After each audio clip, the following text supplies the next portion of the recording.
बिस्मिल्लाहिर्रहमानिर्रहीम। अपना चैनल पीके YouTube channel पर खुश आमदीद कहते हैं सब भाइयों को। उम्मीद है सब भाई खैरियत से होंगे। आज की इस वीडियो में 385 ट्रैक्टर का आपको बताते हैं कितने में फ़रोख्त हुआ है। ये जी राना फार्म इंडस्ट्री से बंदे ने लिया ट्रैक्टर। अभी हम उनसे पूछते हैं कि कितने में लिया है। जनरल के टायर के साथ डिलीवरी मिली है, पुरानी बुकिंग में है। अभी उनसे पूछते हैं कितने में मिला है। जी अस्सलाम वालेकुम।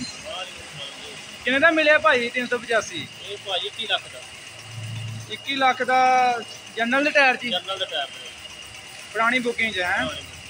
बुकिंग दस्यो वाला किन्ने दी है? बुकिंग 19 लाख 20,000। मतलब केड़ी डेट है बुकिंग दी? तकरीबन 5वां महीना। 5वां महीना। कित्थों आए तुसी? अही नारंग मंडी। चलो सही मिल गया भाई, ठीक हो गया था। जैसा कि आपने इस वीडियो में भाई को सुना है कि कितने में उन्होंने लिया ट्रैक्टर, पुरानी बुकिंग में लिया है। इसके अलावा अगर नई बुकिंग में लेना चाहते हैं तो 21,50,000 से 60,000 के दरमियान मिल रहा है जनरल के टायरों के साथ। इंशाल्लाह कल 240 और 260 का ट्रैक्टर का कंफर्म रेट आपको बताएंगे। रेट तो छोटे ट्रैक्टरों के भी अप कर दिए गए हैं। आपको पता 240 13,75,000 और 260 15,91,000 में फ़रोख्त हुआ है।